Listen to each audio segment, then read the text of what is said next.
Reka tubahe ikaze inshuti bavandimwe mukomeje gutega amatwi channel yacu Umubanji TV. Uyu ni wa mwanya tubagezaho amakuru avugwa mu bice bitandukanye muri Repubulika ya Demokarasi ya Kongo. Turabasuhuje mwebwe mwese mudahema gukurikira ibiganiro byacu aho muherereye ku migabane y'isi itandukanye, abari muri Leta Zunze za Amerika, ku mugabane wa Oceania ndetse na Aziya n'Uburayi. Turabizi ko mudukurikira muri benshi abari muri Afurika ho nakarusho. Reka rero tubahe ikaze tubabwira ko uyu mwanya wageze ngo tubahe update ivugwa muri Repubulika ya Demokarasi ya Kongo. Niho dukunze kwibanda mu burasirazuba bwaho bitewe n'igihe kirekire hamaze habera imirwano. Turi kuwa kabiri ku itariki 16 z'ukwezi kwa gatanu umwaka w'ibihumbi 2025. Reka rero tukugezeho ingingo z'ingenzi turi bwibandeho muri izi nkuru zacu. Amakuru yacu turahera muri Sud Kivu. Haravugwa amakuru menshi aho tuza kugaruka kuri AFC M23 ikomeje kuganwa n'urubyiruko rwinshi. Nanone turagaruka ku magambo yagiye atangaza n'abayobozi ba AFC M23 barimo umuvugizi wayo mu bya gisirikare Lieutenant Colonel Wiringoma, ndetse tugaruke no ku magambo yagiye atangazwa n'abandi banyepolitike batandukanye harimo umuhuzabikorwa wa AFC Colonel Nanga ndetse na ba Bisimwa Bertrand. Muri Sud Kivu turagaruka muri teritwari ya Walungu tubabwire inkuru nyinshi ziyavugwa mu bice bya za Kaziba. Muri Sud Kivu turagaruka ku nkuru ibabaje cyane aho Sud Kivu yabuze guverineri ushinzwe umutungo Gasinzira Juvenal Gishingi. Ku munsi w'ejo yitabye Imana. Turaza kugaruka kuri aya makuru.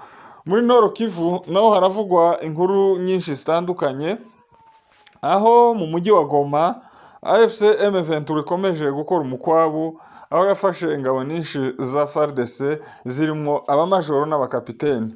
Muri izi ngabo zafashwe rero saba FARDC gusa hafashwe Wazalendo ndetse n'ingabo nyinshi za FDLR. Masisi mu bice bya Zabukombo nuko bakomeje guhiga Wazalendo banze kwiyunga ndetse na za FDLR. Ahandi rero habereye imirwano ku munsi w'ejo ni muri teritwari ya Masisi mu bice bya Zaruki. Turagaruka kuri Minisitiri w'Ubutabera muri Repubulika ya Demokarasi ya Kongo Constant Mutamba. Hari inkuru nyinshi zagize icyo zimuvugaho. Turagaruka ku ijambo ry'umukuru w'igihugu cya Afurika y'Epfo Cyril Ramaphosa yatangarije i Abidjan muri Cote d'Ivoire. Reka rero tukwibutse wowe utarakanda subscribe unyarukire kuri channel yacu ahanditse subscribe hakande usharinge link yacu isangiza abandi. Mujye muri comment mutwandikire muri benshi, inama zanyu tuba tuzikeneye cyane. Reka rero duhere kuri AFC M23 ikomeje kuganwa n'urubyiruko muri Repubulika ya Demokarasi ya Kongo. Mu cyumweru gishize abagera ku rubyiruko rugera ku 15,000 binjiye igisirikare cya AFC M23 ndetse n'igipolisi. N'urubyiruko rwiganjemo abahungu ndetse n'abakobwa.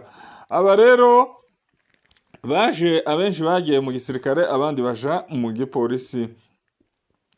Ni nyuma yaho umuyobozi mu bya gisirikare wa AFC M23 Colonel Sabimana akomeje kuzenguka ibice byinshi bya Sud Kivu.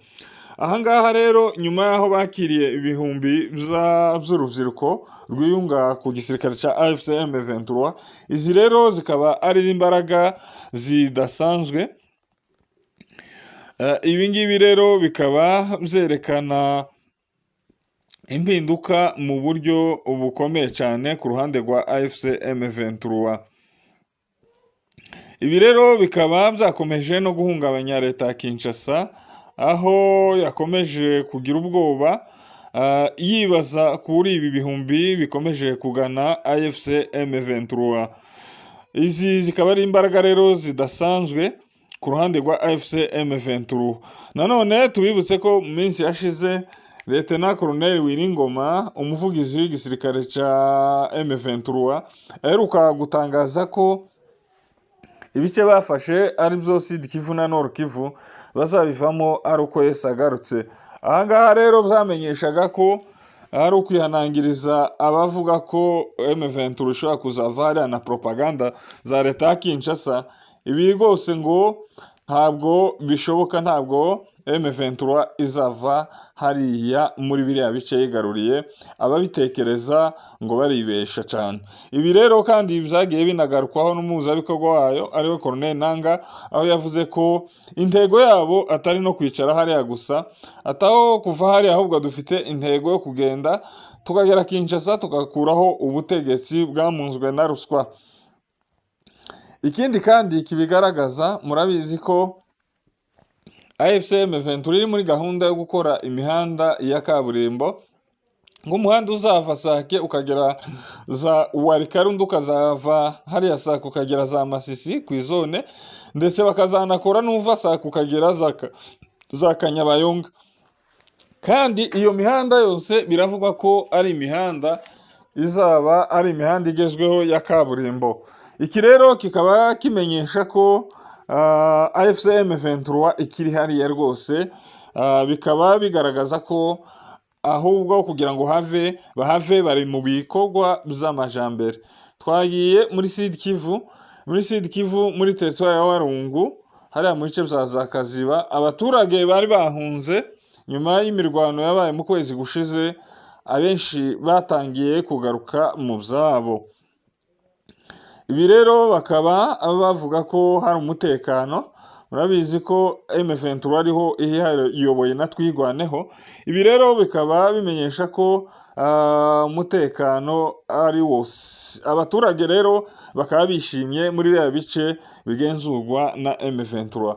Murabizi ko n'imiryango mpuzamahanga ndetse n'amahanga amaze kubona ko ibice byose bigenzurwa na M23 ariho abaturage bishimye, ariho hari umutekano, ariho abaturage bamerewe neza. Naho andi makuru avugwa nuko bazalendo bakomeje gusubiranamo muri biriya bice bya za Sud Kivu. Ico bazizanya ni impamvu zo gupfa ubuyobozi. Murabizi ko bo bashotorana kusa, bakaba bacitsemo cyangwa se bakaba batangiye kurasana, kandi ibikundi bibiri iyo bicitsemo, umwe aja ku ruhande rumwe akiyita general, undi akiyita general. Reka tugaruke rero ku nkuru y'akababaro, aho ku munsi w'ejo vice guverineri ushinzwe umutungo muri Sud Kivu, Juvenal Gasinzira Gishinge, ku munsi w'ejo twakiriye amakuru y'akababaro ko uyu mugabo yitabye Imana.